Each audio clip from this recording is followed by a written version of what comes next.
for producing in such a short time very clear and very specific policy recommendations. Okay? So to finally end this session, I'd like to call on a colleague of mine to more or less synthesize what we've gone through this morning, particularly highlighting what the issues and challenges that were raised, what are the key recommendations that needs to be done.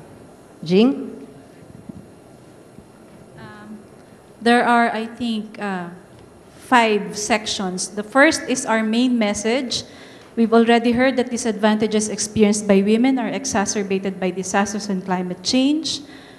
But even though women have developed important strategies to cope or adapt to changes, the magnitude of future hazard may overwhelm their capacity to adapt. And the second, but also there are other existing challenges not related to climate change that are still there. So we've already discussed that. During the open forum, the main points that came out could be classified into governance issues, into resource management issues, including farming practices and fishing practices, adaptation strategies at the global level and at the national level, and also issues around inequality and human rights. So those were and there were also practical ideas that were given out during the open forum. Solutions from the inputs from the panelists and also from the rest of the participants.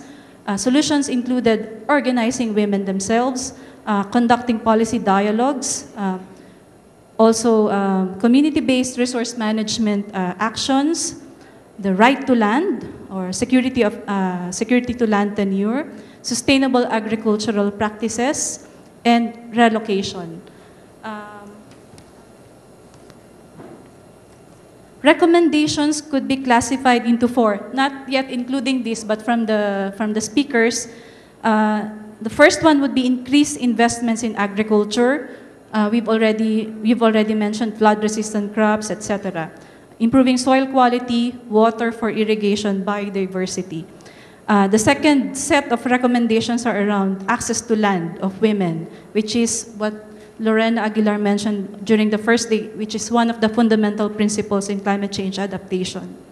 So that includes property rights and other instruments to secure access to productive farmlands and fishing grounds. The third set of recommendations are around social protection or safety nets, including crop insurance, cash transfers, food vouchers. The fourth set would be access to credit, access to technology, access to information. And underlying all these recommendations is women's empowerment and men's cooperation. And also looking at the economic models, the economics of climate change adaptation.